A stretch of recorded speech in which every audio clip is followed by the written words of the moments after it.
श्री रामचरितमानस का तीसरा कांड है अरण्य कांड। यह कांड भगवान श्री राम के वनवास जीवन की गहराइयों को दर्शाता है। इसमें तपस्वियों से भेंट, दंडकारण्य की यात्राएं, शूर्पणखा का प्रसंग, खरदूषण वध और अंततः माता सीता का हरण और जटायु का बलिदान जैसे अत्यंत मार्मिक प्रसंग आते हैं।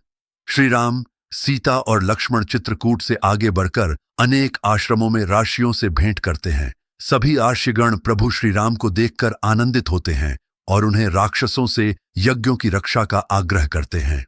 वन में अनेक पवित्र स्थलों से होकर वे दंडकारण्य पहुंचते हैं, जो तपस्वियों का क्षेत्र है, परंतु अब राक्षसों से आतंकित हो चुका है।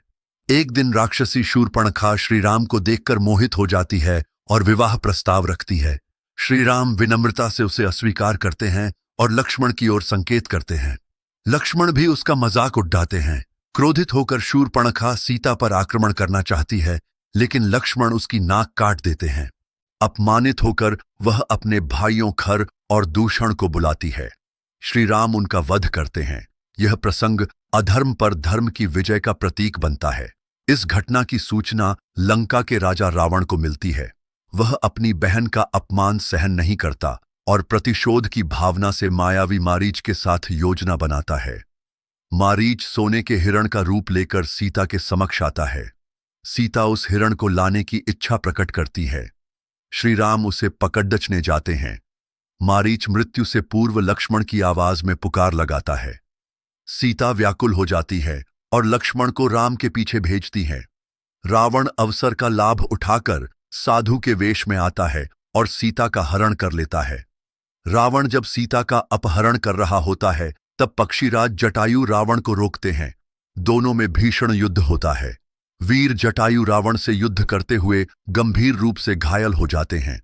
श्री राम को जब यह दृश्य दिखाई देता है, वे अत्यंत दुखी होते हैं।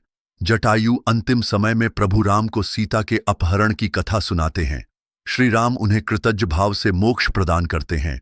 वन में श्री राम शबरी नामक भक्तिन से भी मिलते हैं। वह वर्षों से राम के दर्शन के लिए प्रतीक्षा कर रही थीं। श्री राम प्रेम पूर्वक उसके झूठे बेर खाते हैं और उसे परम गति देते हैं। अरण्य कांड यहीं पर समाप्त होता है, लेकिन यह कांड सीता की खोज और धर्म यात्रा के द्वार खोलता है। यह कांड हमें सिखाता है कि धर्म की राह कठिन हो सकती है, लेकिन धैर्य, करुणा और सत्य से हर संकट का सामना किया जा सकता है। जो श्रद्धा से अरण्य कांड का श्रवण या पाठ करता है, उसके सारे भय दूर होते हैं और वह भक्ति मार्ग में दृढ़ होता है। बोलिए सियावर रामचंद्र की जय। श्री रामचरितमानस की जय।